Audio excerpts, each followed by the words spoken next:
contributor Dan Bongino also joining us, Lisa Booth. You know, Dan, he stumbled onto a couple of truths last night, and it's interesting. Back in his ABC politically incorrect days, it was conservatives like me and Rush who hate him but defended him.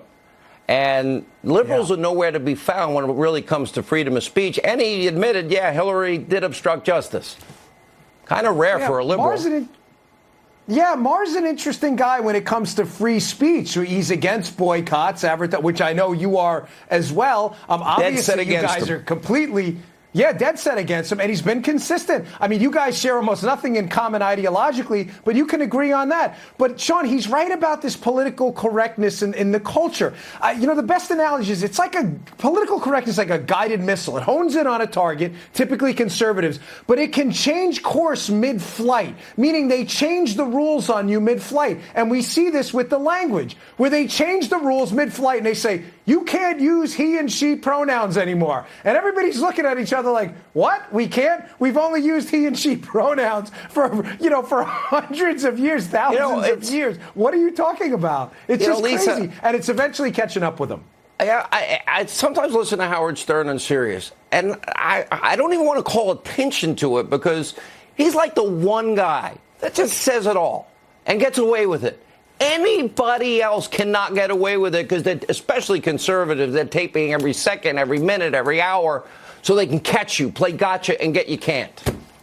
Well, but I think that's part of the reason why people liked President Trump, because he said what was on his mind, and it also let Americans believe that he was authentic, and especially in comparison to Hillary Clinton, who was afraid of her own shadow, who changed her opinion, basically just put her finger to the winds and changed her opinion based on what she thought the Democratic Party wanted. But Bill Maher is spot on. Political correctness is not just a cancer for the left, it's a cancer for the country. And it's gotten so bad as a society that we can't say things that are just objectively true. For instance, Lisa, I don't like Bill Maher, so I don't have to watch him. Nobody has to watch anything or listen to anything they don't want to watch or listen to. That's called freedom. How about you use your freedom? But, Sean, here's the problem. We've gotten so bad as a country with political correctness. As I mentioned, we can't say things that are objectively true. For instance, that a biological man is going to have a competitive advantage competing against women in sports. For instance, look at Dan Bongino. Do you think that Dan's going to have a competitive advantage over someone like me if we were in a track race together or playing any other sort of sports? And it is idiotic to say anything otherwise. But we as a society are conditioned to somehow believe that stating the objective truth is offensive. It's insane. It's a distortion of the truth, and it's unhealthy for the country. Dan, last word, but I mean, you've been through this yourself.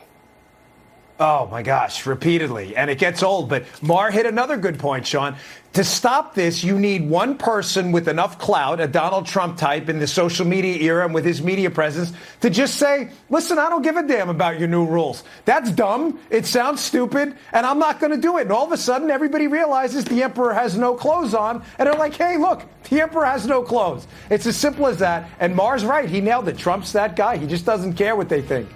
And you know what? That's why people love him. A disruptor, an iconoclast, and his policies work. Enough said. Good luck, crazy Uncle Joe.